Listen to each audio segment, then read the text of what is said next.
Howdy, howdy, howdy, everybody, and welcome back to the Ricmotech Classic Sprint Series, Round 2 here in Season 18 at Watkins, Glen.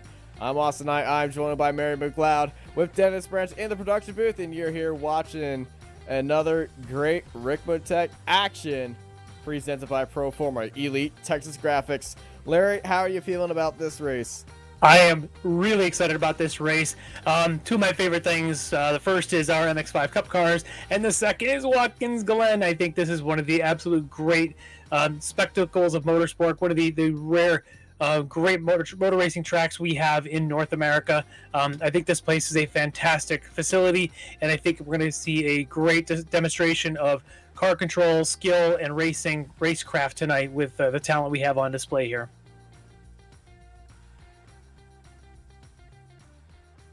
Indeed, Definitely one of my favorites.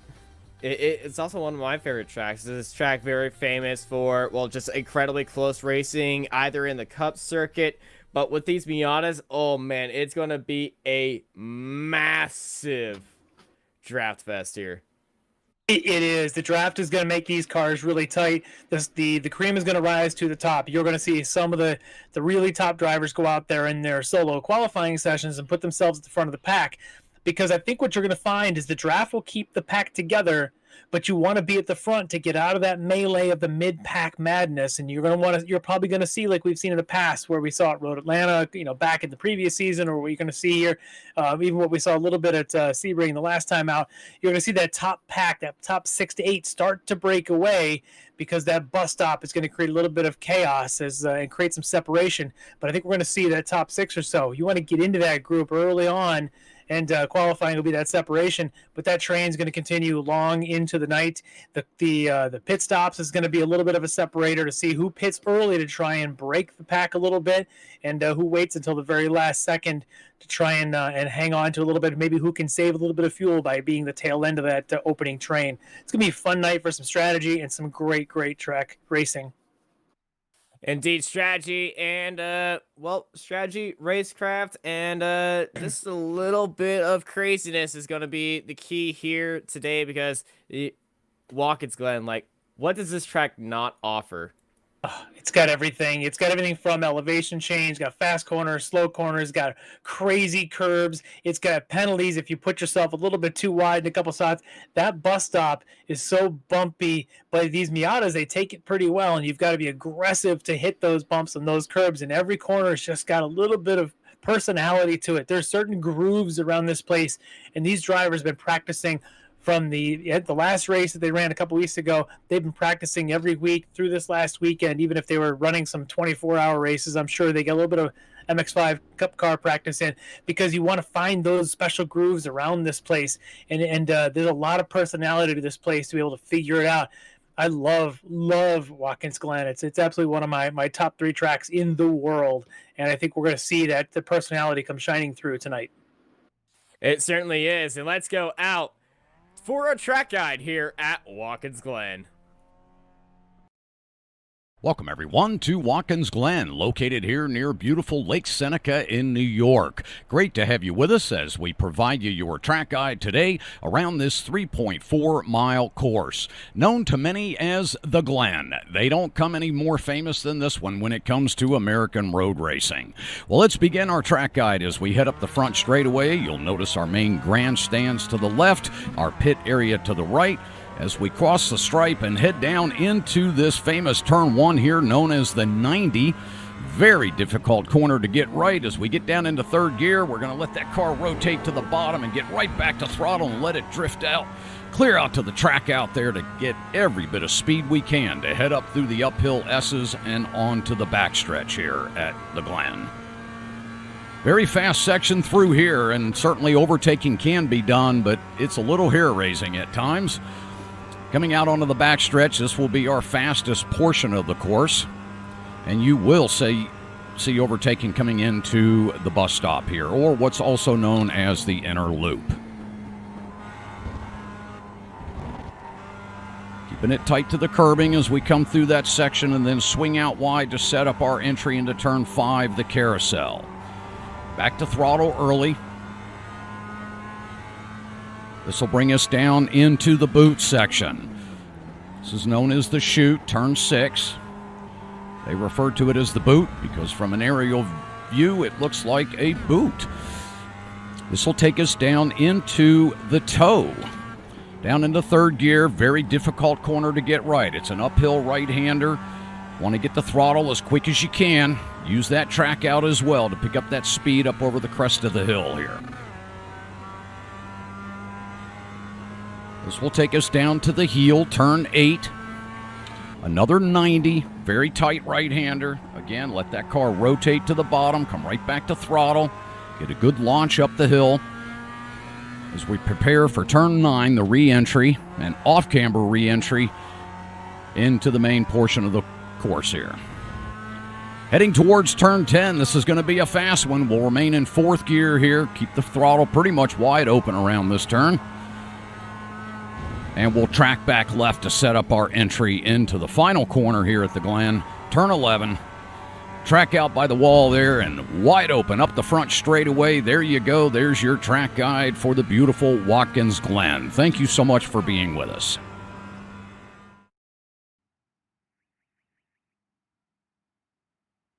And we're back here live right as qualifying is about to start here for the Ricmotech Classic Sprint Series presented by Proformer Elite Texas Graphics. After that good lap guide, what are we going to be seeing for these drivers? When we were in the break, we were talking about how this track isn't as technical as the other tracks. How many cars are we going to see within a second of each other? I think it's going to be tight. I think it's going to be tight because I think everyone's familiar with this track. I mean, it's one of those tracks that the first day you get your iRacing account, the first thing you do is you grab your MX-5 Cup car and you open up Watkins Glen and you start turning laps. It's the very first thing you do. So everybody knows the first thing you have to do is actually buy Watkins Glen, but this is true. This is one of my first spot tracks on iRacing. Yeah, I mean, everybody has it at this point. I mean, it's just the way it is. It's so common. It's everywhere. And that's part of it. So everyone's very, very familiar with it. But one of the things that, as I mentioned earlier, is there's a very good groove around this place, and it may not always be the most technical in terms of decreasing radius types of very difficult to drive corners or anything, but it has these certain personality characteristics. You just have to find these special grooves. And as we watch these lines coming through, like the bus stop, there's a certain moment where you've got to crest that entry curve and get the weight to transfer just right so you can get on the gas moments early enough to then go flicking the car through the bus stop and out. It doesn't feel like much, but it really does help you carry a ton more speed. And seeing it done right versus seeing it done wrong doesn't always look different, but you look at the clock and all of a sudden you find it's a half a second difference coming out. And that's what Watkins Glen is. It's not necessarily technical that makes it hard to drive or frustrating. It's knowing those little personality characteristics and helping them come out and make them fast. Indeed, all these personality characteristics make it work to a good lap and a very enjoyable lap. And each corner kind of has a little bit of a quirk to itself. Turn 1, it's got that massive runoff that you can use, and it kind of feels just like a game of cat and mouse whenever you're racing there with somebody else who's braking first. The S's, you want to lock that down, and it's just a fun roller coaster ride. That bus stop, pretty much cat and mouse again, but a more scary game of cat and mouse. This time you're playing cat and mouse with a train. The toe, we were talking about it being very tricky on exit. Gonna be watching people off there and maybe a few loose ends. And coming out of the boot, that is also a very dangerous spot on this track. I've seen so many cars lose out the rear end right there in that very low grip corner. Might be the hardest corner on the track, as you mentioned, as we call it, coming out of the boot there at turn 9. Extremely difficult. The pavement has a little bit of a crest to it, and that curb is deadly. It's extremely tall, like a big chunk of vertical asphalt just parked there, and everybody wants a lot of the curbs around this place. You can go diving across, they're nice and flat. That one, no, you stay away from it. But you can't really see around the corner very well either. There's a big guardrail there, a big piece of arm coming your way too.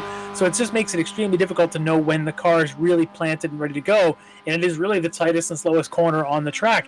It is, to me, the hardest one around here. There's places where you get a little bit of separation. That might be the most technical. And but as you say, every corner has that little bit of personality around here. I see a little bit of a lockup there.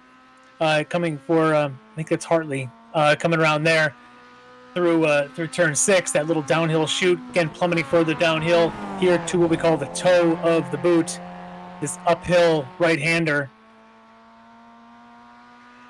Oh, I love this place. I mentioned every corner is just so unique and different as you're rolling through the Finger Lakes region of New York. This natural terrain. Oh, I just love this place. Every corner is pretty much a painting. You take that and it is a beautiful work of art. That's what just land that hasn't been altered. The track has been placed there. It just speaks to you. Just be like, this is how racetrack should be. No artificial land put down to make a giant hill, or try to make a good racetrack by digging a hole or having a pit lane that goes underneath the track. If you notice a theme here, I'm just railing Abu Dhabi. Yeah, hats off to Ricmotech and the track C designs, but some of the tracks that were laid down in the 1950s or earlier really have stood the test of time. Places like here at Watkins Glen, places to me like Spa that have actually had to come down, and what they've done to Spa to be able to make it into a modern racetrack, what they did back in the 80s and 90s to me, and making it a brilliant racetrack to what it is today. But also places like, I love Road America. To me, I think that's still just a brilliant racetrack. But here at Watkins Glen, this is just, it feels like the true heritage of classic club racing, road racing, and you throw in something as pure driving experience as an MX-5 Cup car, and what a great combination to have for this sprint series here tonight. Yeah, Formula One, when they came here back in the day, I was actually watching some old Formula One races last week here, and just seeing them take on this place is just so fun. Yeah, so I know the here on iRacing, the Formula 3.5 cars love to come here every season. It's just a blast from the past whenever those cars come here. Oh, hey, the same thing. The Skippies. I know that if the Skippy series is running, I'm putting that on my own personal calendar to make sure I run a couple races there every year. If the Miatas are there in the public series, I'm running those. Kind of bummed I'm not running here in the Ricmotech series, because I would have definitely been all week long practicing for this one myself. I run a lot of Spec Forward myself, and I know that I will probably, each time the public Spec Forward series hits Watkins Glen, I will usually do 8 to 10 races in that week, because I just love the way that the cars play around this track, and to really learn that personality to me is so much fun. But look at the tightness of this group.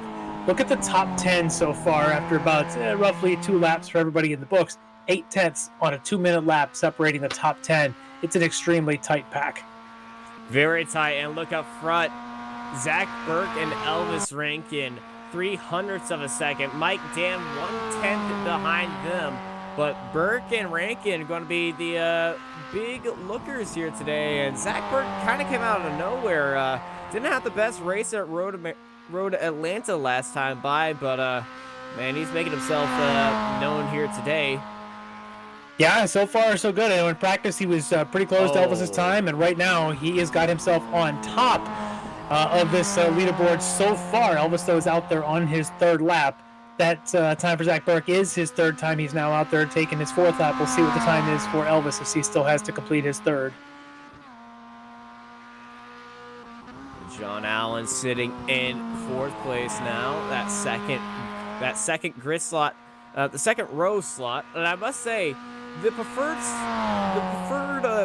starting place on this track in a high draft car, I would actually think is the 2nd row, because you're going to get that draft on that 1st lap, and you might be able to get a good run on the leaders coming out of the S's, and might be able to stick your nose down the inside into the bus stop for a cheeky overtake right there. I'm a big fan of playing the slow game. If you could be fast enough and be on that front row, and then let someone on the 2nd row go ahead and take the lead and be all the aggressor on the opening lap, and then sit behind them and save fuel for the next 30 to 40 minutes, and then come in with a faster fuel stop and then take the lead back to win the race. That's the strategy I like. We'll see. Could be all bets off when this thing starts out. These guys might just decide, you know what, enough is enough, as we've talked to someone like John Allen in the past, who goes, you know what, at some point in the race, you just get bored doing that. You just go, time to mix it up, and just decide to send it. Because having patience for 45 minutes waiting for a fuel stop gets awful boring too. So we'll see what strategy everybody decides to play out and how that opening lap dictates those strategies. Indeed, and I know a lot of drivers, they've been kind of forced being held on a leash during the Daytona 24-hour, always driving conservative, don't try to send it in, and that gets monotonous after a while. You just really want to go rabid and just send one in on someone, so we might see a little bit of nerves being let loose here at the start of this race, and I can tell you, we are in for a great show here today. 4 minutes left in qualifying. You may be honest, you mentioned there about this past weekend with the, obviously the heavy usage, heavy participation in the 24-hour Daytona. A lot of these drivers may have done one or two or multiple sessions of that, depending on how their first one went. And you're right, if the team strategies were let's just survive and get through, they might be looking for a true sprint, mix-it-up type of race tonight. So there may be something to that. You might see drivers say, you know what, I'm enough of that stinking just go out there and survive for 24 hours. I want to go out there and mix it up, and I don't care about strategy. I just want to go side by side. So that'll be interesting to see if we see some of that. Somebody who loves going side by side and battling it for the win. Elvis Rankin is fallen down to third place as John Allen last lap jumps up into second just by 1/100th of a second ahead. And here's Rankin coming out of the boot right now, trying to get back onto the second row of the front row. He's currently sitting in the second row. Yeah, well, like you said, it's not a bad place to start there in the second row. So maybe for right now, Mike Dam and Elvis Rankin might be sitting right there in that catbird seat, although starting on pole does earn you that extra point. So may not be a bad thing right now for Zach Burke if he's able to hold on to this. Rankin comes across the line. Purple last two sectors was purple for Elvis. Does he improve on his time? Doesn't look like it, and he's going to put a dent into the wall and blow the engine, and that is qualifying for the young gun, Elvis Rankin. Looking a little bit better for Burke, but it's not over yet. I mean, look at that. Top 7, half a second apart. That's nuts. It really is. It's the only way to describe it, and it's going to be very tight in this kind of race. It may come down to the driver who's the aggressor early can take advantage of it if everyone else is really conservative, but also being too aggressive and mixing it up could potentially break the pack. So you want to be just aggressive enough to stay with the front pack, but just conservative enough to not get yourself, stuck in the back of it. Yeah, we got 33 cars out on grid here today, so it's a very, very packed field of MX-5s, and kind of remind me of the old MX-5 Cup days. Oh yeah, and I'm looking forward to that. I mean, sitting out here with 30 some odd of these things, buzzing through those uphill S's down towards the bus stop in the opening lap. I mean, it doesn't get any better than this. As much as I miss the Mustang, a nice big field of Miatas is just a beautiful thing to see. Indeed it is, and I can certainly tell you, if you're an iRacing filmmaker, you're going to have a lot of great footage here on this opening lap of just 33 Mazdas just screaming by you. Yep. The race at Road Atlanta in December, we had ourselves a top 10 moment. There could easily be another one here tonight. Yeah, well, it's actually January, but they put in the December highlights. That finished that three-way finish, the last 5 laps between those top 3 drivers. We thought at the start of that lap, there was a big gap to Elvis Rankin and John Allen, and we thought that was going to be it. The next thing you know, throughout that lap, they chased hard, well, if you want to watch that finish in full, you can go to the iRacing member spotlights in December, and near the second to the last clip, I believe, was our race to open out the season at Road Atlanta. And if it's half as exciting tonight as that was, you're in for a heck of a show tonight. Because that was an amazing race, and I expect this to be along the same lines. Yeah, it's always an honor to get onto those, and then it's always an honor to be casting those. And it's always an honor to have your name attached to the very bottom of that. That's to my own horn. Zach Burke takes pole position and gets that point ahead of John Allen by 0.03 of a second. That's just ridiculous. Followed by Elvis Rankin, Mike Dam, Robert Hartley, Mitchell Peak, Clint Vigas and Joshua Soto. He's going to be taking the top spot for the other class here. As Travis Schwenke starts in 9th, Tyler Shiflett in 10th, Jeff Jacobs, Tony Kernan in 12th place. Behind them in 13th is Greg Mack, Brendan Huron, Tom Roth, Chris Thorman, David Payton, Randall McGrew, Kevin Ford, Jordy Fike, Gordson in 21st place, followed by Jeffrey Cranston, Edgar Santinelli, Danny McNulty in 24th, followed by Nicholas Parchino, Mike Taylor, Greg Brockway, Derek Holland, Steve Brown, Eric Chrysler, Michael Key, Robert Burst, and Patrick Pravanis at the end of this 33-car grid. All right, we'll have ourselves a nice full lap of warming up as behind our pace cards. So real quick to recap, as we mentioned, we had our Road Atlanta round 1. The overall of that race won by Elvis Rankin in one exciting finish and a last-second pass of Elvis Rankin just ahead of John Allen and Mike Dam, Zach Berg, Travis Schwenke, and Robert Hartley. So that is your point standings coming into round 2 here. Yeah, the point standings, not that very detailed. It's just the race standings from yesterday, but from last week. But I can tell you, last race. Next race, when we start race number 3, we're going to be having the actual full standings rundowns because, you know, you gotta kind of have multiple races to really get a championship feel of the grid. So the other thing about thinking about it, I've seen this done here at this track with a big field like 30 some odd cars. When the green light drops coming off of the last turn, turn 11 for the leaders, the tail of the pack gets a heck of a run coming around that last turn. By the time they get to turn 1, the tail of the pack could potentially be making some pretty hefty passing down into 1 because this front straightaway is pretty decent. Really tightens the pack up going into 1. There's a lot of opportunities for some passing in there. The pack probably then goes 3 wide as they go through this turn 1, and they have to bottleneck themselves down to go up through those S's. So we're going to see a lot of excitement on this opening lap.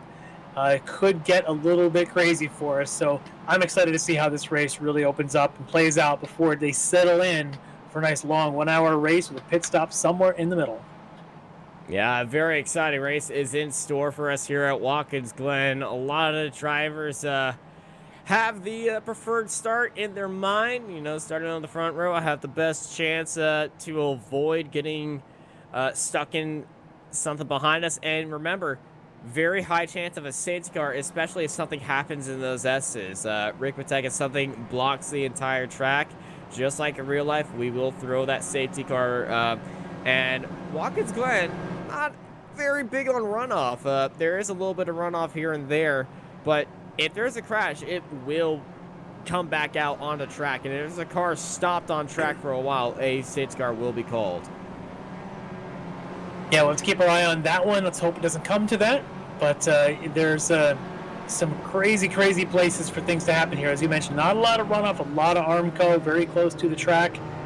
We see a lot of crazy incidents around here.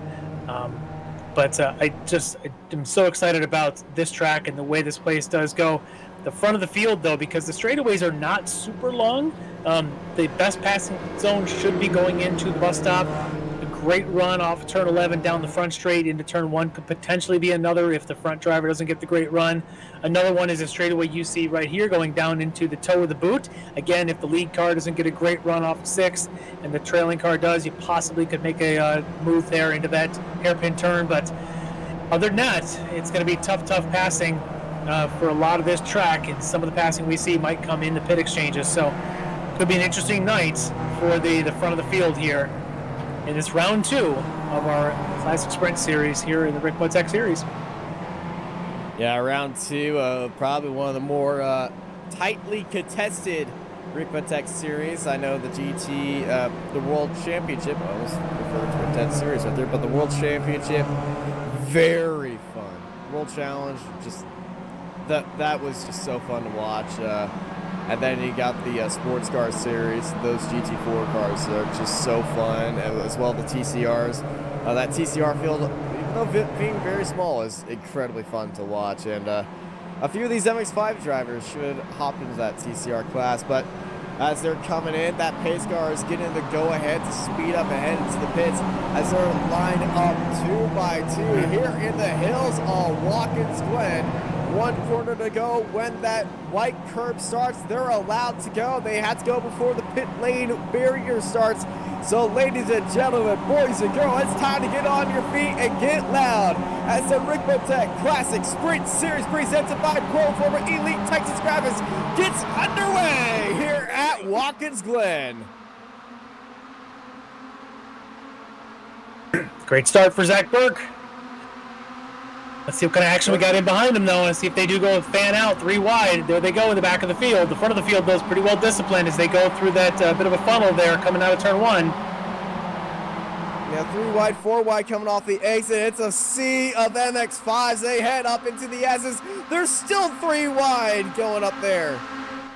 A great shot. You can see them trying to bottleneck a little bit. They know that when they get up to the bus stop, though, going too wide is a deadly move, especially in the opening lap on cold tires. They're going to try and single file going into the bus stop. Yeah, they're all filing in right now, and some of them are getting a good run. Heading into the bus stop, they're all zooming in. They're heading out hard onto the brakes. They're going too wide back farther in the field. They make it through there, but it's Burke, Allen, Rankin, Dan Peak, Hartley, Soto, Shiflet, Schwenke, Kernan, and Vegas are top 11. All right, on goes the Miatapede. It's just a little bit of daylight there from Burke to Allen, but again, it's just daylight at this point. It's not going to last very long. This train will look like this for a while. These cars draft pretty well. I don't think that anyone's going to be able to pull away.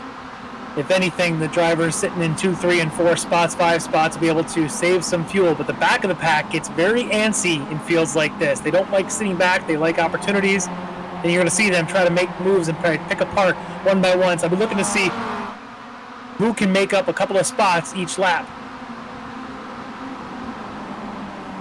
See if anybody outside the top 10 can get up into that top 10.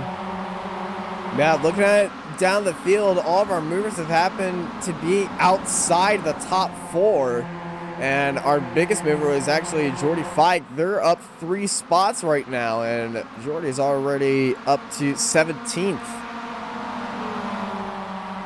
Yep, and that's that aggressive. A lot of people will be conservative in an hour-long race, knowing it's a long race, these cars will be in a train. If you can just be a little bit more aggressive than those people around you, you can pick up those kind of spots as everybody then settles in. You just got to be careful not to break that draft and lose the train in front of you.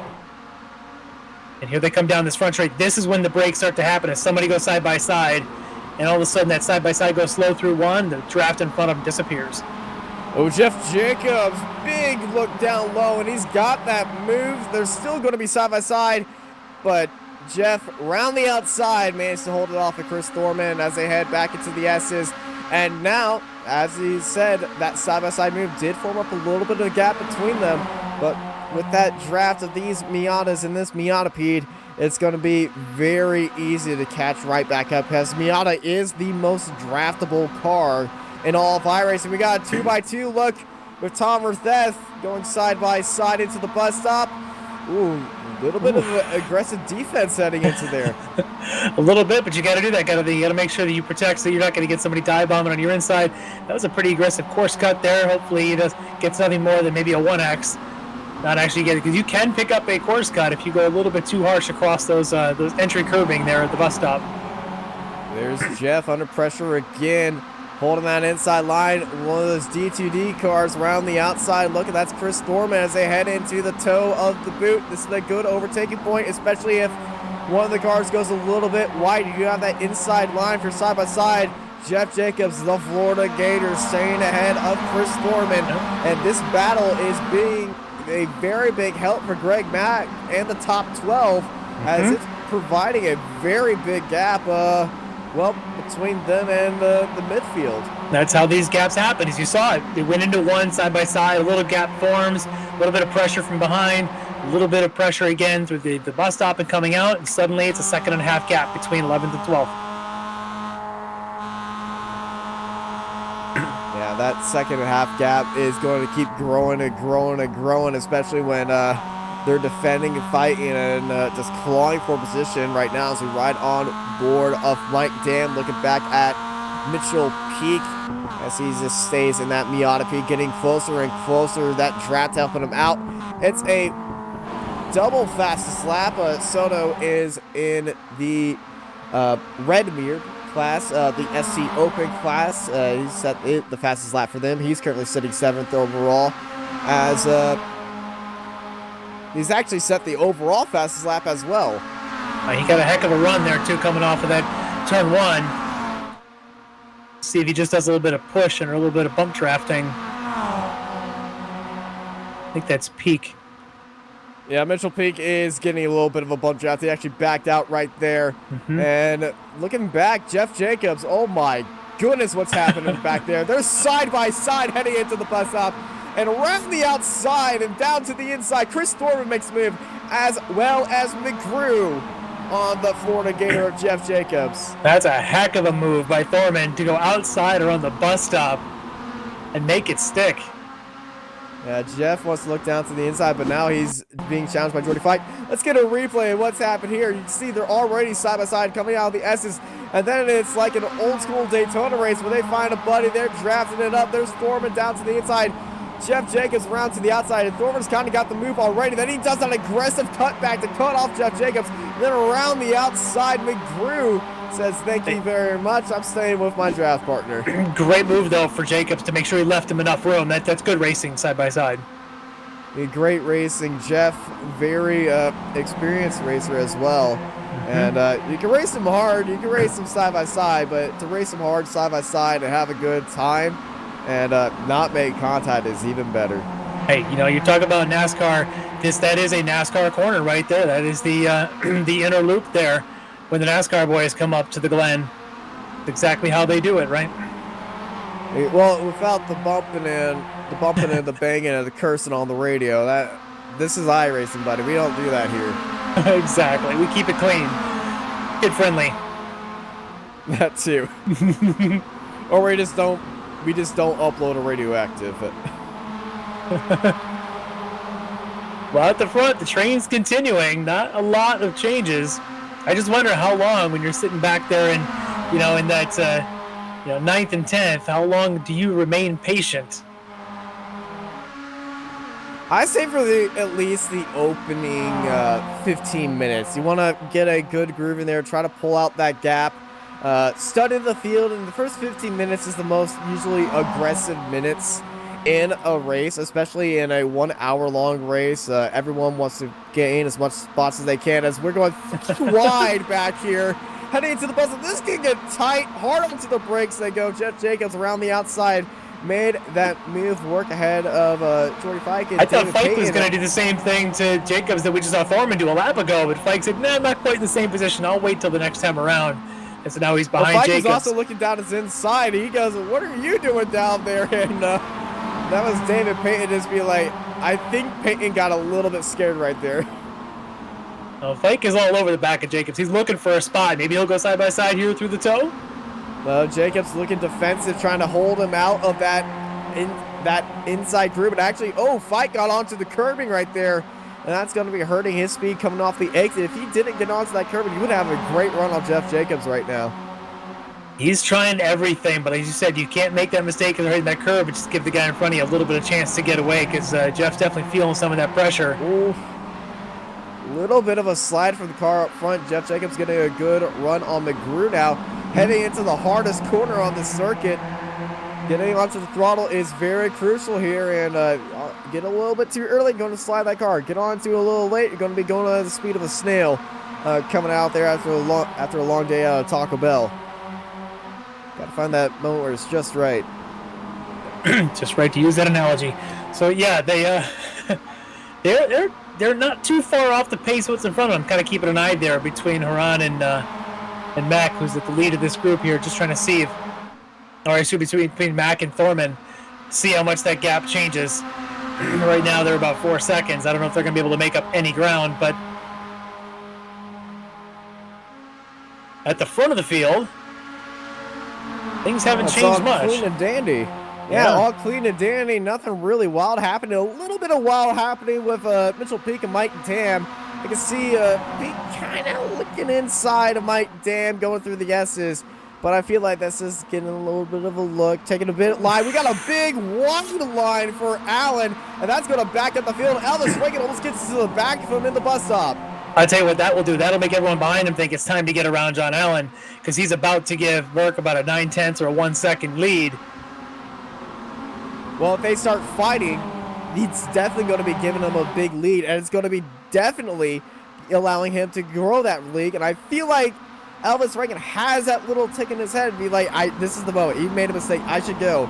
And then the other side of his head being like, I need to be patient about this, because if I start fighting him, that's going to be allowing the leader to pull away. So I'm not gonna try to go around it, but I will try to push him to catch back up to Burke and use that draft to our advantage. I think that's the better move here, and I think Reagan's got the skills in him to stay on Allen's bumper and try and do a little bit of bump drafting on all these short straightaways, and when they come off of one and get up to the S's, and then he's a little bit of bump drafting into it towards the bus stop and close this gap back up. He's only 9/10 back. It's not unachievable by any means. Just a little bump draft here and there should be enough to close that back up, back down to the 4/10 we were at before. That little bit of slip there by Allen in that bus stop. Now, but if Allen cannot make this ground up, it's going to be pretty much anyone's guess on what's going to happen. I feel like Elvis is going to give him one lap, and if that gap does not improve in one lap, if he makes another blunder in the bus stop, then it's game on for Elvis Reagan. He's going to go for that move, but already that gap has actually still risen to 9/10. But this is where that money comes in. This is where that draft comes in. We're going to see how close Allen can get to Burke. He needs to get back down to about that 4/10, so he's got to hit the bus stop with precision. He misses that bus stop again, that lead's going to be up to 1.2 seconds, and Burke's going to be gone for several laps. Can't make the mistake now if you're John Allen. Yeah, and Elvis Reagan needs to keep a cool head heading into the bus stop. If there's a mistake by Burke, Elvis might just try to go with his regular line again, and there is not a mistake by Burke, but if there was a mistake, Elvis could have gone for that line, and they might have had contact and not only hurt their race, but everyone in this pack's race as well. Yep.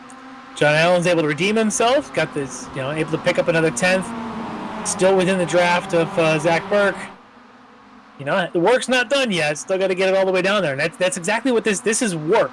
When you make a mistake like that costs you 4 and 5/10, it is work. But speaking of work, these guys are working back here. That's Thorman and McGrew, I believe, or is that now Fike in the mix? All three of them. It's a three-way fight. Jordy Fike got around the outside of Jeff Jacobs, who's in that yellow car, just dancing on the bumper of Jordy right there. Jordy managed to get around him, and Jeff Jacobs defending on the inside as he's getting pushed by David Payton, who's still stuck behind Jeff.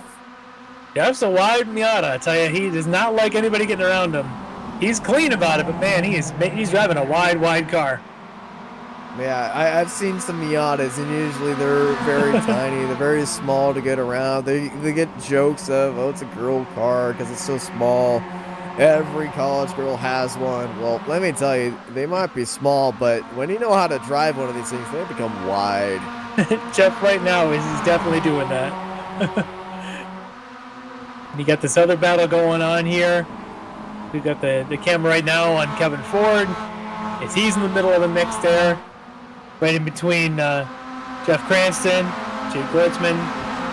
These guys are just nose to tail in their own little battle. Yeah, and I can tell you a lot of these guys still might have a little bit of Daytona in them. They still might need a little bit of taking out the cobwebs. I know we were talking with Kevin Ford before this race. He was not at all, quote, not at all prepared for this race. And the scheduling of putting Watkins Glen immediately after Daytona, so we got a side-by-side. Big look down here. First one in the upper field. And that was Mitchell Peak on Mike Dam. Yeah. Down the inside. It's what you need to get that great run off of one to be able to get yourself in that position. It's a lot of work to start all the way back at the breaking point going into one to be able to eventually make a pass going into the bus stop. Other than that, this place is a really hard place to pass because, frankly, with the bus stop, there isn't anything that's a tremendously long straightaway around this track. And so getting a pass in is a lot of work. As shown here with anybody trying to get around Jeff Jacobs, it is not easy to do even with Jeff Jacobs, he's able to just position the car around. And at the front of the field, it gets even harder to get around someone as good as Mike Dam, as Mitchell Peak just showed how hard he had to work to make that move going into the bus stop. Oh man, that orange and blue car, I believe 6 in the order. That would be Joshua Soto. He's looking a little bit feisty, and he's currently leading the ST Open class with the red mirrors. He's playing with big dogs. Yeah, he's pretty much the only. There are 2 SC Opens in this, Soto and Haran. Haran's at the very end of this grid, as we got more cars looking side by side now going to the final quarter. I feel like, well, how I said 15 minutes are usually the most aggressive, and we might start seeing stuff. 15 minutes came, and here we go. And I'm seeing it now. Like you just said, if they go down the front straight, somebody wants to be in 3rd or 4th place, or at least they're just kind of taking looks and filling mirrors, but they're getting antsy. He's filling mirrors, and he's filling the inside. That's Kernan Schwenke. Kernan down the inside. And that Stealth Bomber 7 still side by side with Schwenke. Yeah, you know where it is? It's not the top 5. It's the second 5. That's where the mix starts happening. Well, that's when the mix starts happening, but that's because the mix up front is even going on. There's cars diving down the inside, farther up the grid, side by side. Mitchell Peak looking in on Elvis Rankin, heading into the bus stop. Here we go. Mitchell Peak down low like he did last time by. Mitchell Peak's up into 3rd. Wow, he is the mover right now. Last 3 laps, 2 positions, taking himself from 5th up to 3rd. Now he's got his eyes set on Allen. He may not even wait a whole lap the way he's moving. He might just get Allen here going through 6th the way he's moving. He wants to get Burke.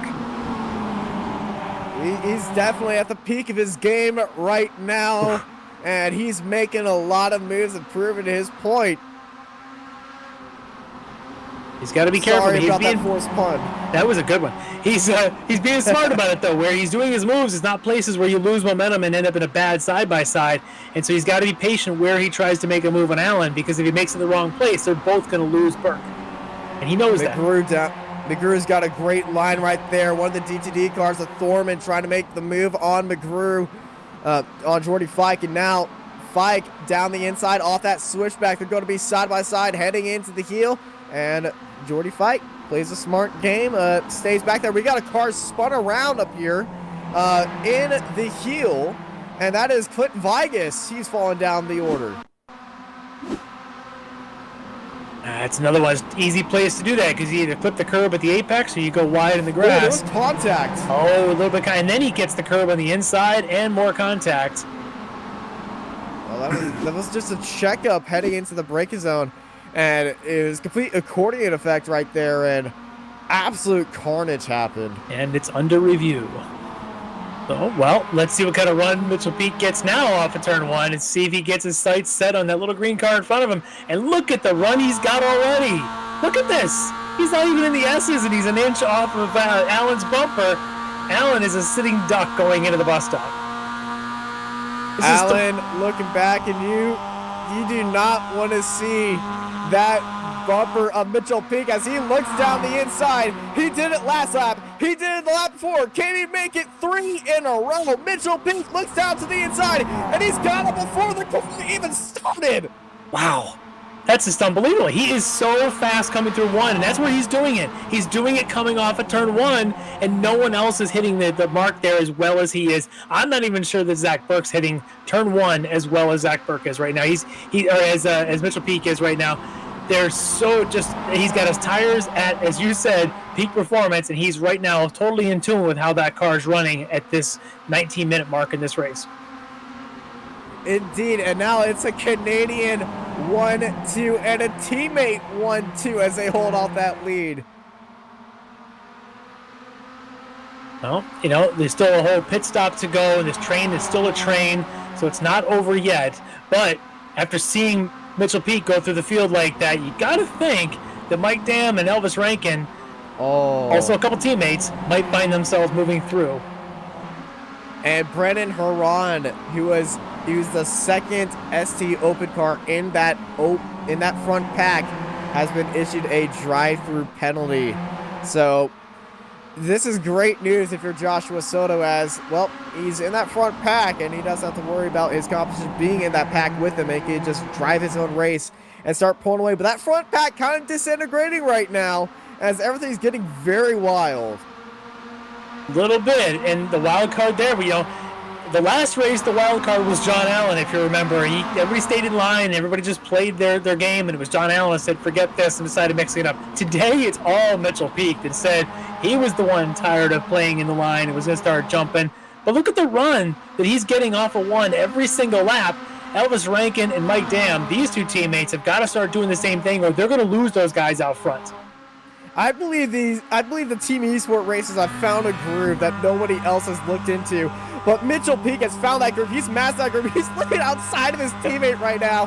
But knowing that they're teammates, they're not going to be going 4 laps in a row trying to go down to the inside. But if Mitchell Peak and Burke were not teammates, they would have gone for that move right there, because Mitchell Peak had a run heading into that corner. Again, this was 4 laps in a row. He just gets this tremendous run.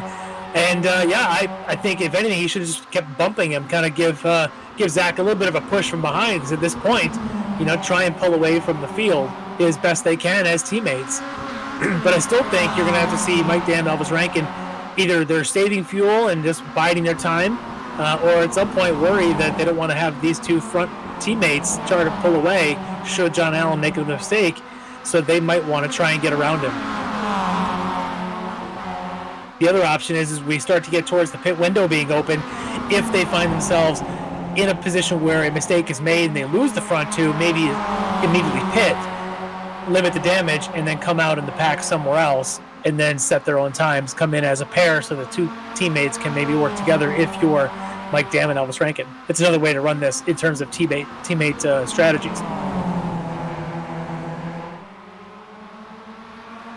And this pack hasn't gone anywhere in a while.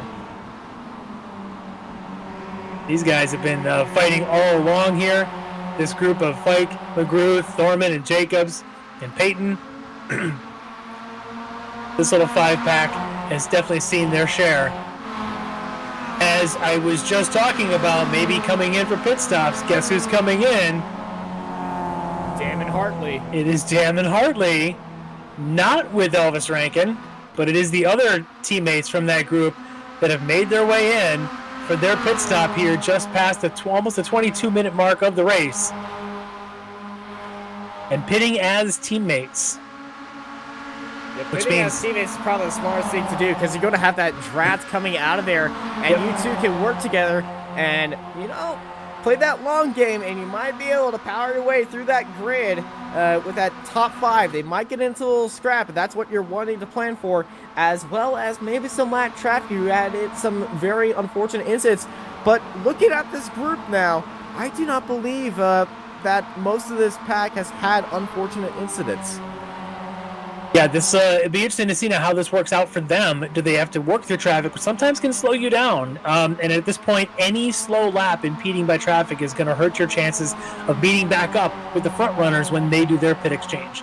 So I'm curious with the 3 of those teammates on Mike, why they decided to only have 2 of them pit and why Elvis is staying out. Maybe he's thinking of waiting for a John Allen or the other leaders. So very, very interesting there. All right, so with the front group still, though, nose to tail, going to be a very interesting pits, while the second pack, as we're calling them, is still tight with the Thorman, Fike, McGrew, and Jacobs. And in between now, you've got this Schwenke and Kernan and Shiflett and Mack. We've got a couple of different trains all kind of bunched together.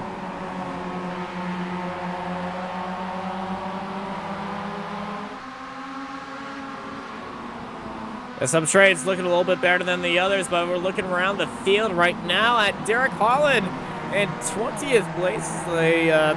This is our SC Open fight right now, and a lot of SC Opens as the leaders are swapping for spots right now.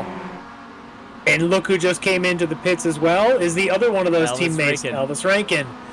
So ideally for him, he comes out in a train with his other teammates that just came in. So we'll be looking to see where Hartley and Dam come back out and meet up with Elvis Rankin here on the next outlap. You know, if I was Mitchell Peak and Burke and the Esports Racers guys, I was going to go all 21 laps of this fuel tank right now. You two are the fastest cars on the grid. Do not let up. Push as hard as you can and work that gap into submission, because these guys are going to be just trying their own thing and trying to do the undercut, and what you have is speed. Go for that overcut and make them pay for it. I would agree completely. Right now, the more laps you can do unimpeded by any lap traffic, the better. You run a risk of being impeded once you make a stop early. And I think the only option if you're Elvis Rankin and then the other team would be is if you felt like you could run faster laps without the guys in front of you and you had saved enough fuel to maybe do a little bit shorter pit stop. That's the only option, the only real strategy I could see wanting to pit at this stage. So we'll see how that works out and see if they're able to come back together. It looks like, looking down the list, Elvis came out quite a bit ahead of Mike Dam. Yeah, there's a bit of a separation back there. That's definitely not going to be helping Elvis Rankin in the long run, especially if the plan was for the team to do a massive draft train. He's actually got some traffic behind him as well. Mm-hmm. So the Orion boys, not the most cleanest organized pit stop right here, but the Esports Racer boys, man, they've been studying for this race all. Man, this is a very impressive race by both these drivers.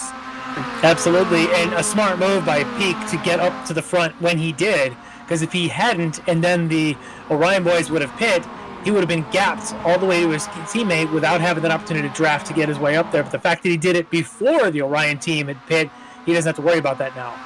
It's a very, very smart move for Peak to get himself up there with Burke before the pit stop windows opened.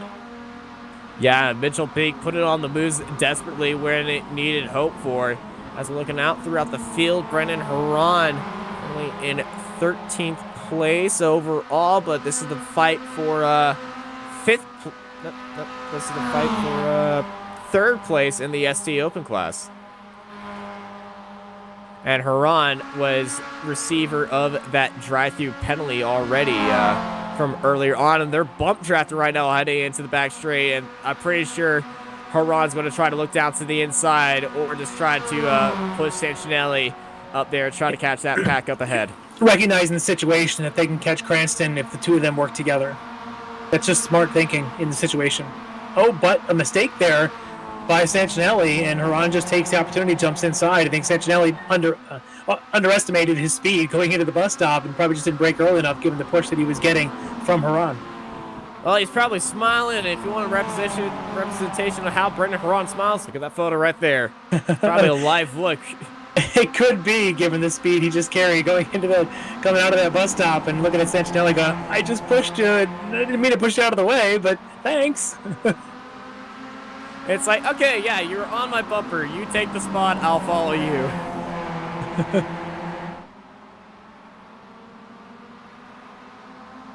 Just kind of keep an eye on. Peak and Allen have separated, pulled out enough of a gap to actually pull away from Soto, who is sitting in fourth, and actually pulled away so far that they've actually just separated themselves in our battle box right here as they continue on for another lap. And that is a pit stop for Travis Schwenke. So just taking a look at the list real quick. Last lap by for Mike Dam and Robert Hartley was a 2:09.0, 2:08, so roughly about a 2:09.0. Last time by for Peak and Allen, 2:09.3, 2:09.4, so a couple tenths quicker for Hartley and Dam, even though they've already pitted.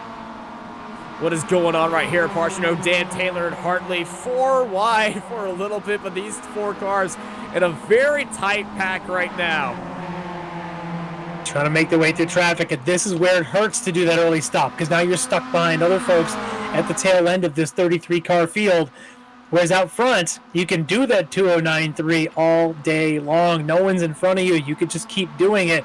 At the back, a couple tenths faster, but then you get a couple tenths slower, even a second slower, because you got stuck behind someone else. I've noticed something. Mitchell Peak's a little bit later on the brakes than Zach Burke.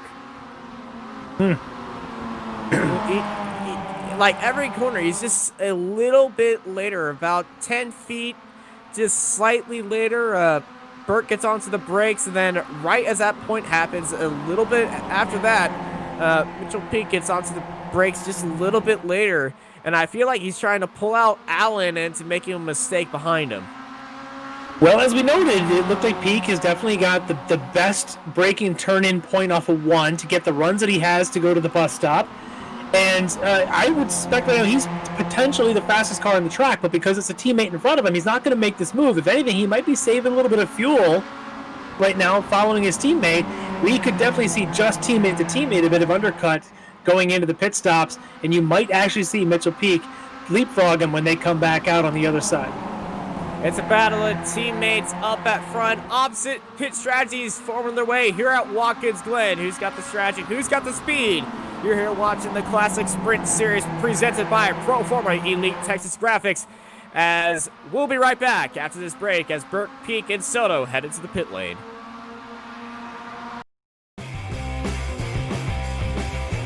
Ricmotech high-performance sim racing equipment.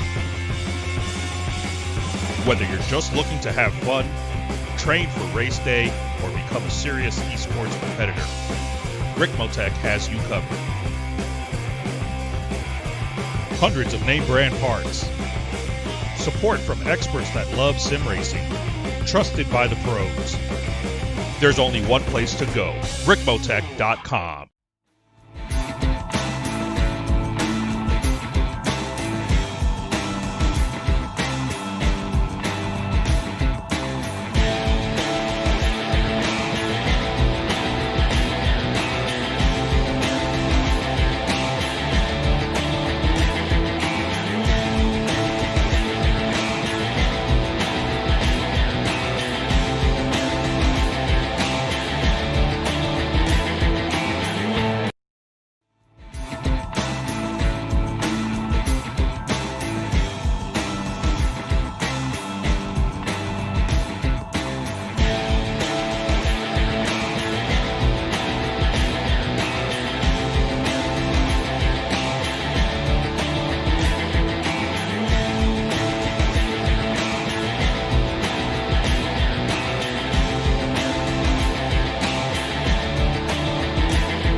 Ricmotech high-performance sim racing equipment.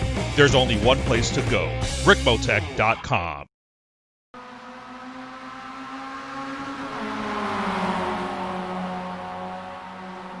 Welcome back to the Ricmotech Classic Sprint Series presented by Pro Forma Elite Texas Graphics. And we're back here live looking at David Payton and the DTD boys sitting in 3rd and 4th. And we're looking over at our timing tower coming out of the pit lane. Mike Dam is our net leader of the race, followed by Elvis Rankin. Elvis had a little bit of a mistake now there, and he's behind his teammate as Burke and Peak and Hartley are all following right behind. And the two drivers that we thought were going to just go as long as they can to pull away have actually fallen behind them. And the pit stop exit proving to be a little bit risky as Elvis Rankin gets a little bit of a visit with the grass. Yep, once again, proving that the commentators are always wrong. The leaders, Burke and Peak, decided to pit immediately after we got done saying they should stay out as long as they can. And for them, unfortunately, they put themselves right behind the Orion Racing of Rankin and Dam. So, as you said, the net lead right now falls in the hands of Mike Dam and his teammate right behind him, Elvis Rankin. What we're trying to figure out is exactly what happened to Elvis Rankin, because we believe that Rankin was actually a couple seconds after his stop ahead of his teammate Mike Dam. He has fallen into the clutches of this group right now, falling right behind Mike Dam. The actual lead of the race is still John Allen, the only one that decided to just stay out there and turn laps. But he has no drafting buddy. As you can see, he's 20 seconds clear of Chris Thorman and the rest of this field. The Actually, he does have a drafting buddy. He does have a drafting buddy. One drafting partner. It's a lap car that he's catching up right now. But that's not going to be the most useful drafting buddy as we're looking at Elvis Rankin being under pressure. But right behind him, we got a big gaggle of cars side by side. And oh my goodness, they're still side by side. They're drifting side by side. They're all over the place side by side through the bus stop. And surprisingly, they've all kept... Wow! Wow, I can't believe they got there super, super clean. Now they're still too wide going around the outer loop. That's amazing. Wow. Now look at that is a pack. That is a crazy pack. Somehow they made it through there unscathed so far. Look at lap times real quick. John Allen's last time by 2:09.3. Our net leader of the race last time by 2:08.9. So Allen losing a bit of ground to the other folks that have already had their pit stop. So we'll see Allen looking like he's staying out. This other group, they have no one in front of them, so they're able to run clean laps, as it looks like most of the field now having taken their stops. Very few cars left that need to make their pit stops. Burt found his way past Elvis Rankin, and now it's a battle between the teams. It's Orion, Esport, Orion. I'm not repeating myself. This is not ping pong. They just happen to be lined up this way. Well, as we've seen before, if Mitchell Peak starts doing what he did before, we're about to see him line up for about 3 straight laps of 3 straight passes as he comes off of one with the same group, if the tires feel as good as they did before. But right now, one is about to have a pass. Here it comes. Yeah, it's not Mitchell Peak. We haven't seen Burt make a move all the time because he started at the front, and there's the move down the inside for the overall lead. And booyah! Zach Burt back into the lead, but now here comes Dan looking onto the outside, looking for that draft, heading into the bus stop. Mitchell Peak is dancing on that rear end of Elvis Rankin, and he's looking, and he wants Burt to hold down that inside, and here they go. They're going to be side by side coming out of the S's. Elvis Rankin looking to help out his teammate, might be looking for a move. Mitchell Peak also looking for a good spot right on the outside and into the bus stop. Mike Dam back into the lead of this group. I can only wonder if the reason that Zach Burke made that move was just to slow them down a little bit and make sure that Mitchell Peak stayed in this group and give Mitchell Peak a chance to try and make up a spot as well. Because going into one and making the pass there is almost certainly going to get you repassed going into the bus stop, as we just saw. And a few conspiracy theories out in the chat why Elvis was so far ahead as Burt tries another look down the inside heading into the toe is that he underfueled the car, and looking at his pit stop time in the box, it is significantly faster than everybody else. A lot shorter. About 6 seconds shorter than everybody else. So he could have underfueled that as Alan Burt looks down the inside and damn, side by side they go. Burt gets back the lead.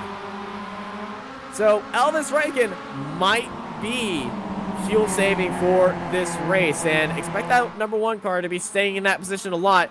And that's probably why he fell back to get his teammates to save fuel. He might have done a little bit of calculator mistake. That is an interesting theory that we're going to have to see, that he just might be running a gear high for the rest of this race and try and save some fuel. 5 seconds left in your fuel stop. That's a lot of less fuels. I don't know if he can make that work, if that's truly what happened to him. But at this point, his best bet is to help his teammates. And the best way to help them is to make sure that out in front of him, Mike Dam has a good teammate and is able to keep up with Zach Burke. It is the fastest time in the pit box, so if there was a pit stop award, that Team Orion will definitely be winning that one. As we got a good scrap right here between Schwenke and Kernan. I can't say the S's names today for some reason. And Soto is just dancing between them, being devil's advocate, being like, all right, you go forward, now you go forward. They're going to maybe go 3 wide going into the bus stop the way they're looking right now. Oh, that would be grand. And Soto's looking there. 3 wide. And they managed to realize what they were doing. They all backed off right there. She's trying to give me a heart attack right now. It's 8. Come on, guys. The year just started. I don't want to go to the hospital because of that. Back up to our fight for the net lead. Burt Peak. Our new leaders, as Mitchell Peak, managed to make that move, double move now, to get up there right behind his teammate, and this is deja vu now. 3 Orions following the 2 Esports racers, and, well, gloves are off, I would say. We're approaching 20 minutes to go. Yeah, and right now, the only way that John Allen's got a chance in this is if the Orion boys start fighting up in front of them and keep slowing this pack down, because this pack as a group is turning about 4/10 a lap faster than John Allen's been turning. So Allen's got to get in, come back out, and see how close he is to this group, because at this point, he might be losing ground. John Allen, there's a little bit of fighting happening behind there, so he might be having a good-ish run. Looking at the times, though, he is falling back. 4/10 lost that time by last lap. Heading down this time, his last lap was a 2:09.44. Last lap for Zach Burke. New fastest lap of the race by Mitchell. Big 2:08.336. Well, there goes a second off the lead. Exactly the problem here if you're John Allen right now. You can only go so fast when you're by yourself. But if you were Mitchell Peak and you just passed a couple of cars mid-lap, 2:08.3s are a definite possibility. But even the front of this group, which didn't change hands for Zach Burke, that last lap was a 2:08.7, 7/10 faster than John Allen's. That's why Allen right now is a sitting duck. Dan's got to run down the inside. Pete helping his buddy on the outside. They're going to go side by side, heading to the bus stop. Big checkup for both of them. Mike Dam up into the net lead, followed by Pete. Burke, Pete, Rankin, Hartley. Eyes going all over the place right now. These 5 cars race is so close. And these next 10 minutes are going to be teammate games. In the last 10 minutes, the gloves are off. The sim racing gloves are off, which is actually you would prefer to keep those on because they're very comfortable. But the gloves are literally off, and the teammates are going to start fighting each other. They want that position, and we might have another classic finish here in the Classic Sprint Series. Let's go 2 for 2 here at Watkins Glen. That was the other move. It's coming right back as he comes down into turn 8. Burke. Dan tried to hold it around the outside as long as he could, but Burke goes down low, says, I like this game of do-si-do. I'm going to see you too there. And Zach Burke back into the net lead. They've now swapped positions twice on this lap. Burke was the leader at the start of this lap, and he looks like right now he's going to be the leader at the end of this lap.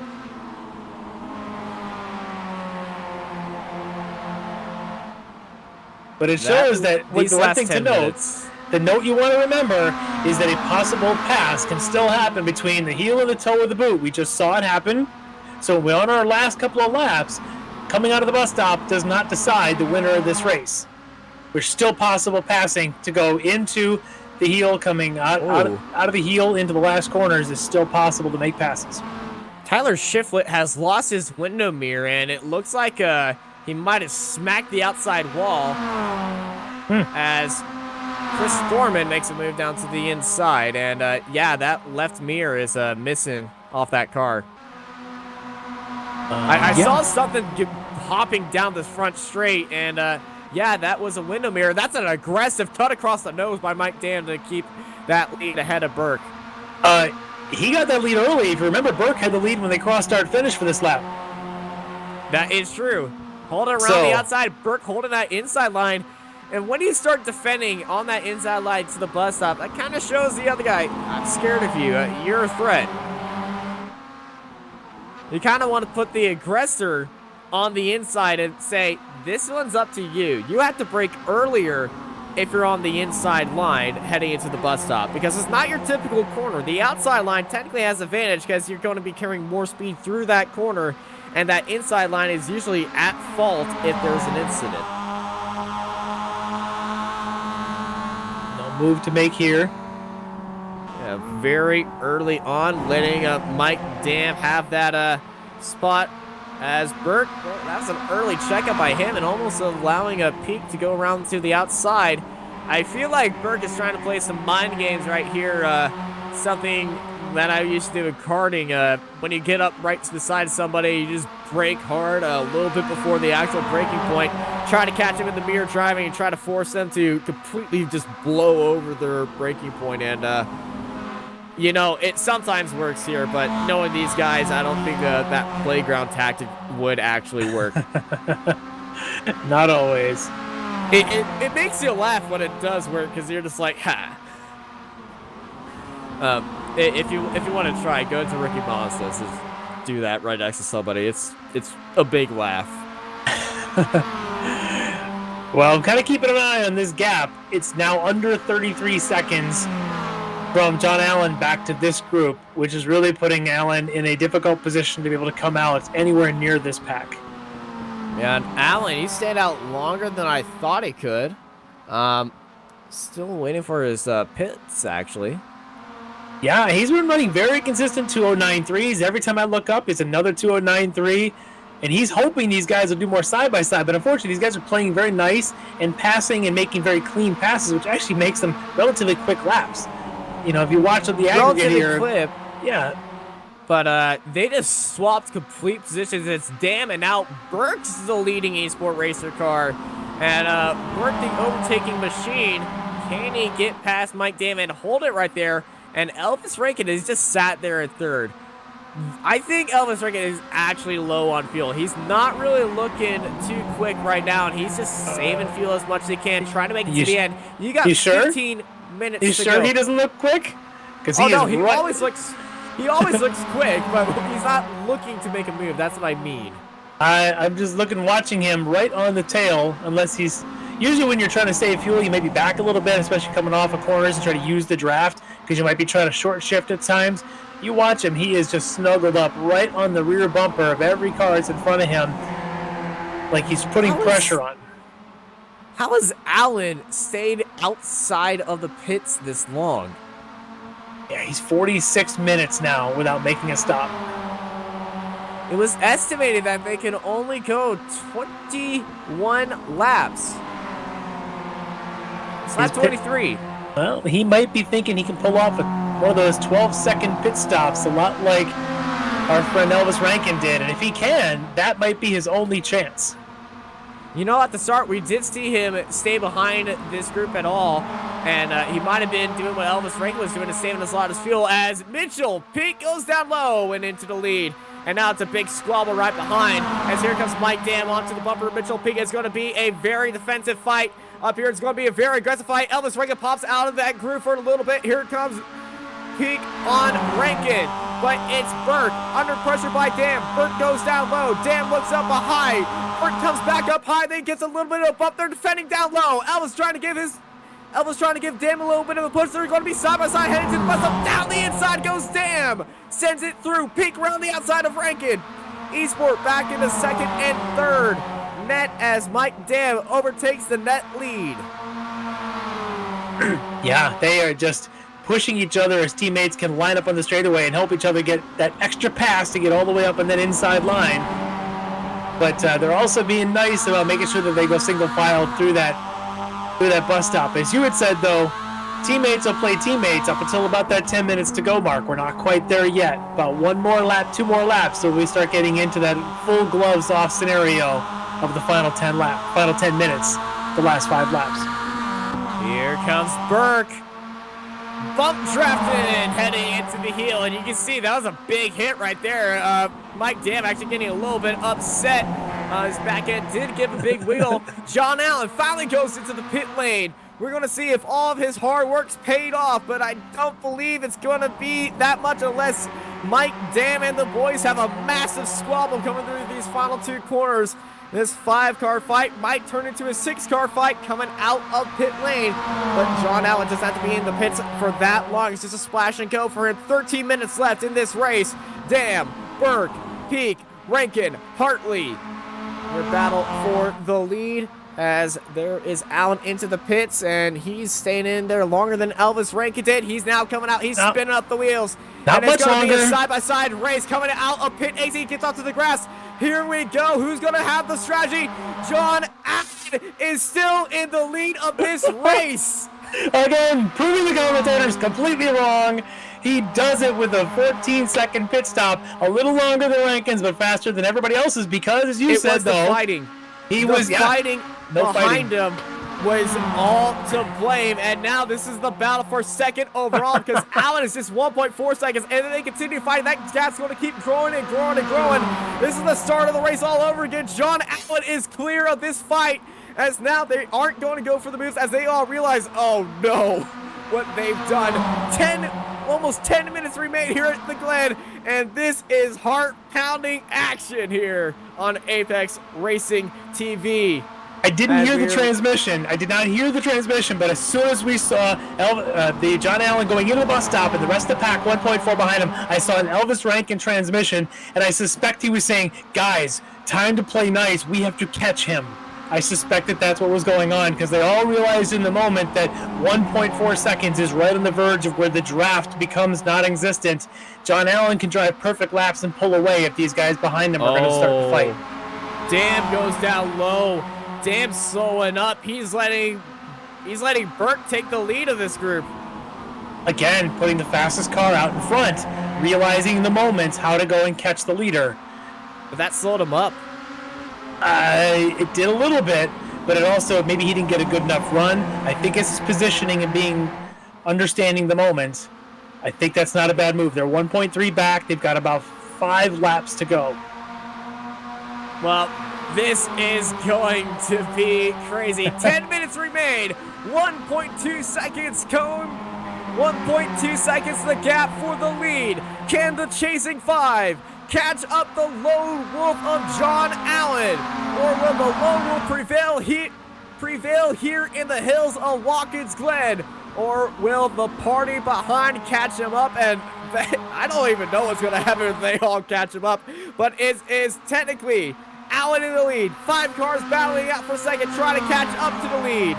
And 3 separate teams now battling out for the lead of this race here at Watkins Glen for the Classic Sprint Series. 9 minutes left. Oh, that run that Burke got off of turn 1, the run that Allen didn't get, is coming to haunt John Allen right now, because they're going to have this to 6/10 going into the bus stop, and this is going to be a race with 4.5 laps to go. And the game is on, as now we've got a 6-car pack, I should say, all together like we were a half an hour ago. Game is on. And the cycling tactics, letting the faster car get ahead in the peloton, chasing the leader. Well, the breakaway thought they could work. It's not working today, but now we have a 6-car fight for the lead here with under 9 minutes to go at Watkins Glen. Allen, Burke, Dam, Peak, Rankin, Hartley. It all into play, and they're catching up to traffic. Who's going to use the pick and roll for their advantage to get ahead and get a leg up on the competition here? All gloves are off. All teammates are, well, pretty much enemies right now. It's time to make the move. Allen gets a little bit loose coming out of the heel. Got into the grass, and here we go. Burke on his tail. Now the game, if you're any one of these 6, to be in the top 3. You don't have to be first, you don't have to be second, you don't have to be third. You need to be in that top 3. If you're 4, 5, and 6, you are desperate to get into the top 3, because in the last 2 laps, I don't see anybody out of the top 3 winning this race. If you're in 3rd, you can get to 2nd, you can get to 1st. If you're in 4th, you can't get by 3 cars. So right now, the chase is on to get into that top 3. The fight from 5, 4, and 6, 5, and 4 to get into 3rd place is going to just be brutal right now. The top 3 are going to be trying to secure those positions for the last lap, but the next 3 are going to be desperate. We ride on board of Zach Burke, chasing down Allen. He had a good look down low, but here comes Burke into the S's.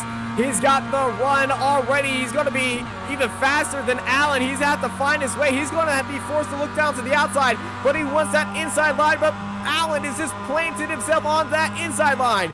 To the outside he goes. Allen, Burke, side by side for the lead. Mitchell Peak looking down low as well. And it's Burke clean around the outside as Allen lets it by. So it's Burke, Allen, Dan, Peak, Rankin, Hartley are top 6. Notice that it's now Rankin in 3rd. Remember how long we said Rankin was going to sit back there and save fuel?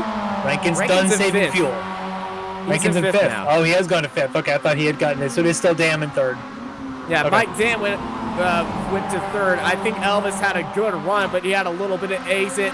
Not the best for him, and he's falling down right there. But it's Burke leading out Allen and Dam. 3 different cars, 3 different teams, 3 going to these top 3 definitely in the play as Mitchell Peak gives a bit wide. Here comes Dam down low. As we look back from Rankin John on Allen. Peak if he can do it. And Allen going a little bit wider than Mike Dam. And these leaders are all so very aggressive. Elvis Rankin getting passed by his teammate Hartley. Rankin, I think, is on fumes right now. 6 minutes remain. He might be. I think that fuel stop of 12 seconds might have been about 2 seconds too short. We're seeing now that the 14-second stop by Allen, I suspect, is an accurate amount, seeing how late he stopped. He knows how much he needed, but Elvis's might have been just a little bit shy of fuel, so he might be just sniffing fumes to the end. But I'm looking at it right now. Mitchell Peak, we saw how aggressive he was, how great he was at making those passes. In 4 laps, he passed 4 cars and made great moves off of 1. He needs to repeat that right now with about 3 laps to go in this race. 3 laps to go. Under 6 minutes. 5 minutes to go right now. Burke, Allen, Dam, Peak, Hartley, Rankin, questionable at the end of this grid. There's Dam looking on that outside, showing his play for that inside move, but Allen holding down low. It's a drag race. Here it goes. Dam looking down low. We see Peak also looking down low on the low. They're 3 wide behind Burke as they head into the bus stop. They all make it through cleanly once more. Peak trying to go for his signature bus stop move, but that big fight right there is allowing Burke to pull away. Those 3 cars fighting for a position is allowing Burke to pull away. 7 tenths now, and back to the chasing tactics they go. Peak trying to play devil's advocate, cause some chaos right behind him, and cause more drivers to go for more moves and create some separation between Allen and Burke. Hartley is all over the back of Peak right now. Hartley is the aggressor. If Peak makes a mistake like he just almost did there coming out of the bus stop, Hartley be able to jump on him. But you're right, Allen right now unable to keep up with Burke. Burke is really just hitting all of his marks right now out in front. Burke's definitely going to work out here. Allen went a little bit deep. Here comes Dam trying to chase down Allen and get these boys back onto the bumper of Burke. Mitchell Peak holding that inside line as they head outside of the boot. They're going to be side by side with Hartley as they're coming out of the hardest corner as they're heading into 2 corners to go. Hartley and Peak still side by side. Peak's got that inside line. Peak going to send around to the inside, but right on the outside goes Hartley for 4th place. There's that aggressive move. Like I said, Peak had to make 1 mistake and Hartley was there to pounce. He just did. Hartley now needs to keep up with the draft in front of him from his teammate Mike Dam. I think he's close enough to do that. Hartley be having a good run going into the bus stop, but watch Mike Dam get a run on John Allen and be right on the tail of Burke as they go into the bus stop here on this lap. It looks like about 2 laps to go. We're looking at these guys. I think Peak might have had another fuel issue. 3 laps to go, 3 minutes to go. It feels like 3 laps to go. I think it is actually 3 laps to go. We'll find out. Probably not. 2 laps ago. Look at the run by Mike Dam. Look at him. Look at him. Look at John Allen. Dam down low. Side by side draft. Dam's got the move before the corner's even there in sight. And it's Burke, Dam, Allen, Hartley, Peak, Rankin, our top 6 here. And, oh man, I'm not a betting man, and I don't want to be a betting man right now because the odds are in all these guys' favors. No. What the heck is happening back here? Whoa! And somebody told them there's 2 laps to go, and they know what's going on. Side by side through the bus stop. Travis Schwenke, the winner of that fight. He has a whistle, though. No contact. We're good to go.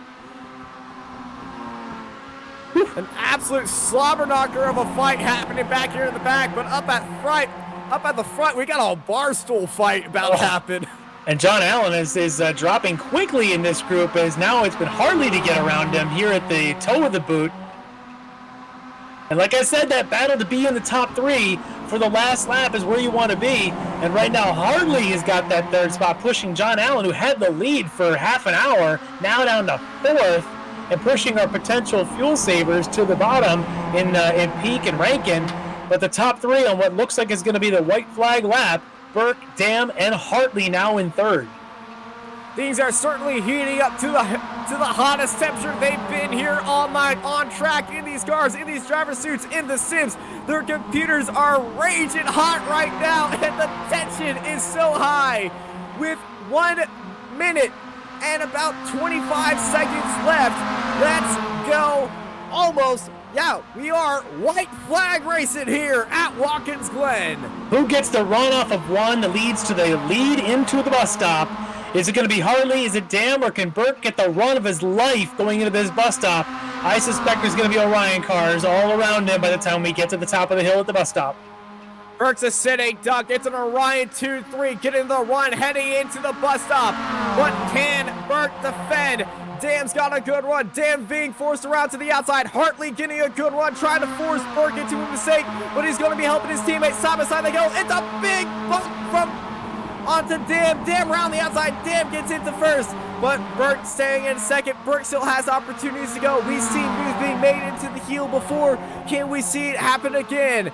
But it's Dam, Burke, Harley, Allen, Rankin, our top 5. As Peaks kind of just dance at the back. That's 3 wide for 4th. Yeah, 3 wide through that carousel there on the outer loop. It looked a little bit crazy there for a minute. And look at John Allen. Unfortunately, he's back to 6th after leading this race, coming out of the fuel stops. This is just tragic for him, unfortunately. But at the front, it's not over. Left alone. There's a lap car up here. This is going to be tight and crazy. Burke just dancing on the bumper of Dam, heading into that point where he needs to make that move. Dam into the lead still. Burke's got Hartley right behind him. They've got that lap car. This is going to be in the middle of the track. This is going to get absolutely crazy. 3 corners left to go at the end of this race. Dam, Burke, Hartley in the lead. And there's that lap car. The blue flags are waving. The drivers are screaming, get out of the way. He dives down low, says, oh my goodness, this is about to be a slam jam right now. Cars going off the track. Hartley getting his big run off there. Dam's leading into the final quarter. Here comes that run all the way up to the wall. There's fanning out. It's going to be a drag race to the line, but it's going to be Dam by a nose here at Watkins Glen. Wow. And where's John Allen? Allen is crashed. No. He's down to 16th. He's crashing in. He's out of fuel. Allen is out of fuel. Oh no, that's heartbreaking right there, coming into out of the heel, out of the boot section. But look at this pack. Jeff Jacobs leading this group off of turn 11. He'd been fighting with a lot of these guys for the entire race. Wow. And he's going to come out just a nose ahead of Peyton Horan and Thorman. Oh, man. incredible. Wild race all over the place, and John Allen is just losing spots more and more. But Mike Dam, in that final lap, he knew what he needed to do. He got a big help from his teammate of Hartley, as it's Dam, Burke, and Hartley, our top 3. 2 races in a row. Well, 2 races in this Classic Sprint Series, 2 classic finishes. Wow. Wow. All right. Well, I feel like our voices are a little bit stretched to its limits, so you're here watching the Ricmotech Classic Sprint Series presented by Proforma Elite Texas Graphics.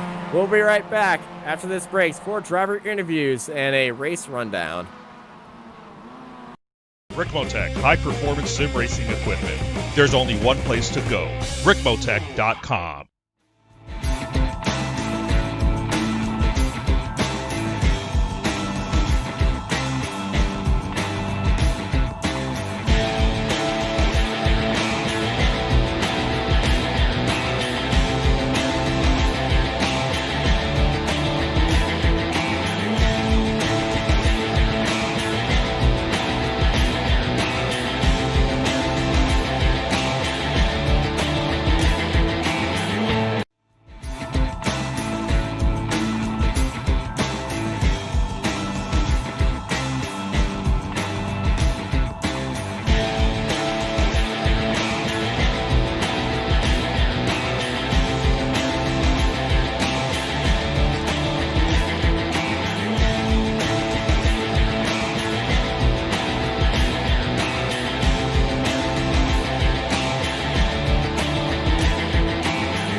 Ricmotech, high-performance sim racing equipment. Whether you're just looking to have fun, train for race day, or become a serious esports competitor, Ricmotech has you covered. Hundreds of name brand parts. Support from experts that love sim racing. Trusted by the pros. There's only one place to go, Ricmotech.com.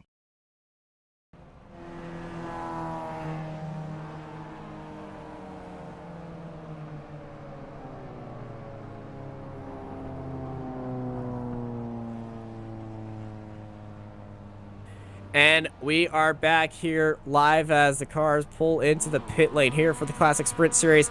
Mike Dam is your winner by a nose ahead of Zach Burke. Robert Hartley, the teammate of the year for the Orion team. And Mike Dam, he owes Hartley a beer, a drink, or a beverage or some sort because that bump on that last lap was insane. Elvis Rankin fuel saved his way into fourth, followed by Mitchell Peak.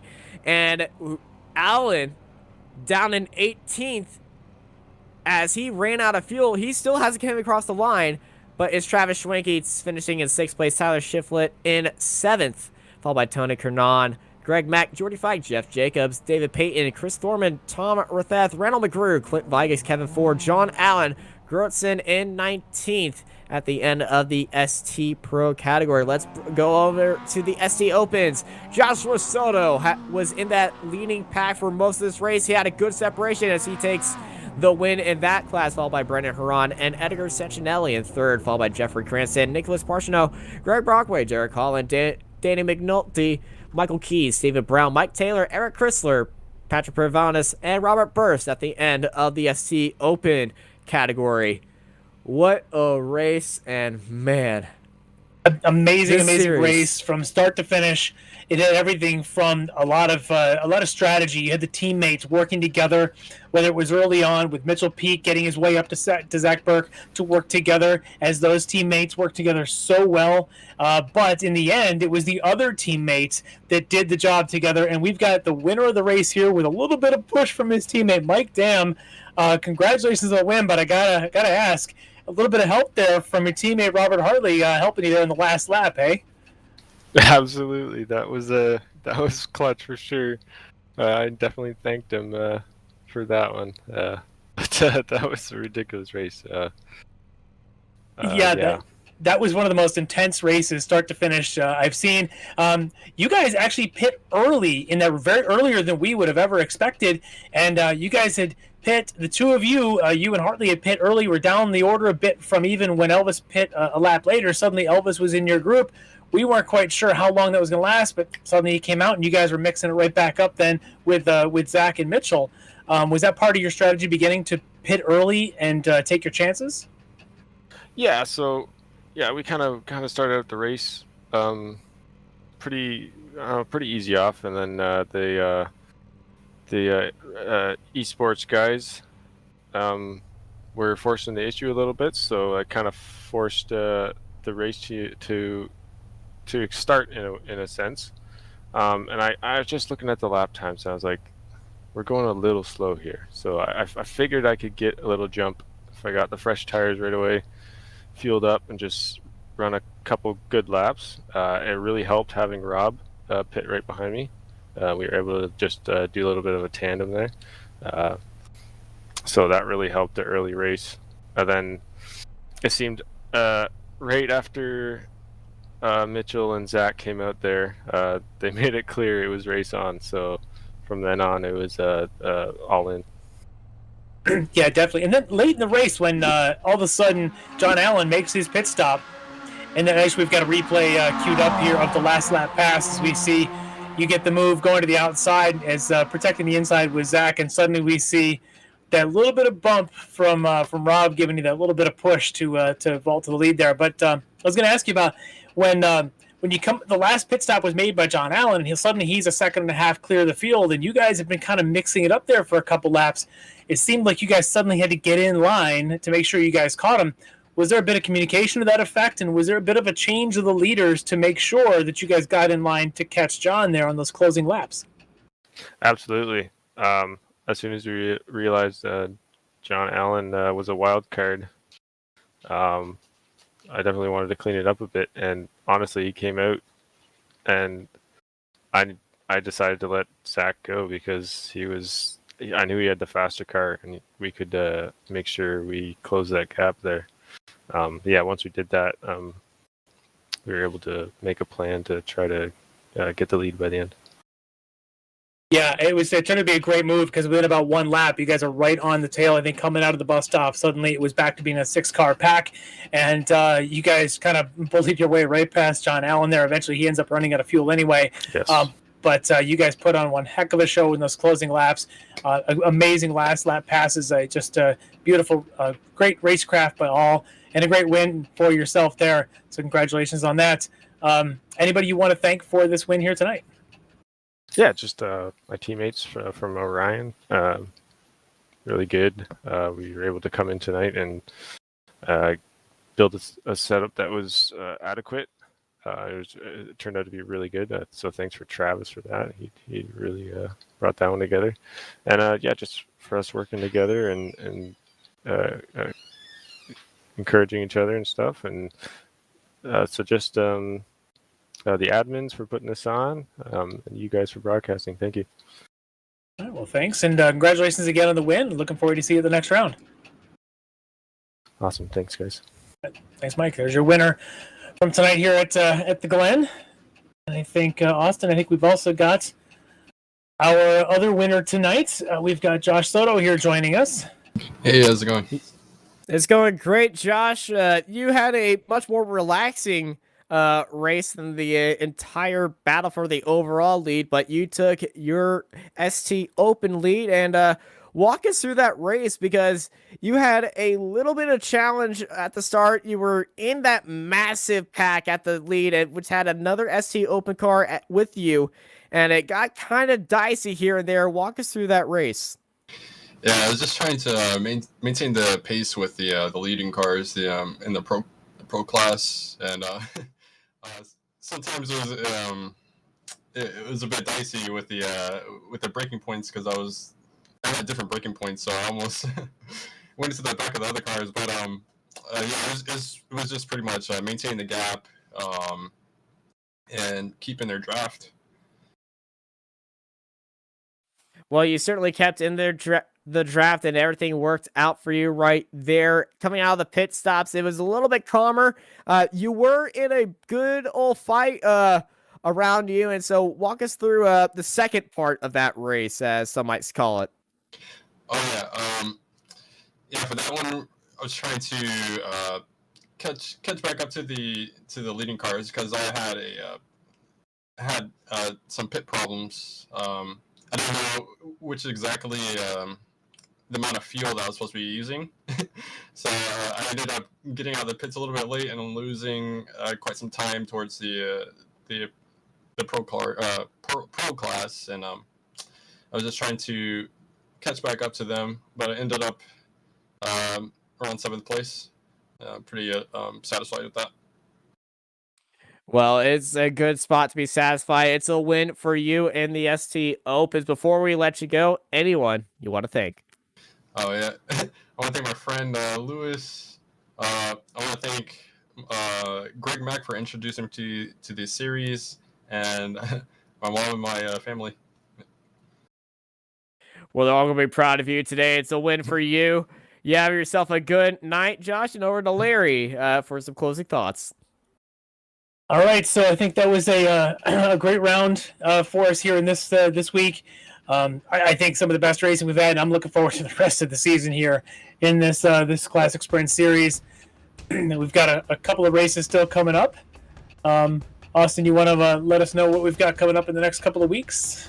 Yeah, next week here on Apex Racing TV, the Ricmotech Sports Car Series returns for round 2 of 8 at Barber Motorsports Park. Those are the GT4 and TCR cars going at it at one of my favorite racetracks in good old Sweet Home, Alabama. Then on February 8th, the Ricmotech World Challenge makes its return for their second round at Virginia International Raceway. That's some great multi-car action. And then the Classic Sprint Series returns for round 3 at Mid-Ohio. And I can tell you, those races there can get crazy. and in the good and the best and worst ways, but certainly the best action here at Ricmotech for the Sports Car Series World Challenge and Classic Sprint Series, all of them presented by Proforma Elite Texas Graphics. I've been joined by Larry McLeod and Dennis Branch in the production booth. I'm Austin Knight, and I hope y'all have a good night. Ricmotech, high-performance sim racing equipment. There's only one place to go, ricmotech.com.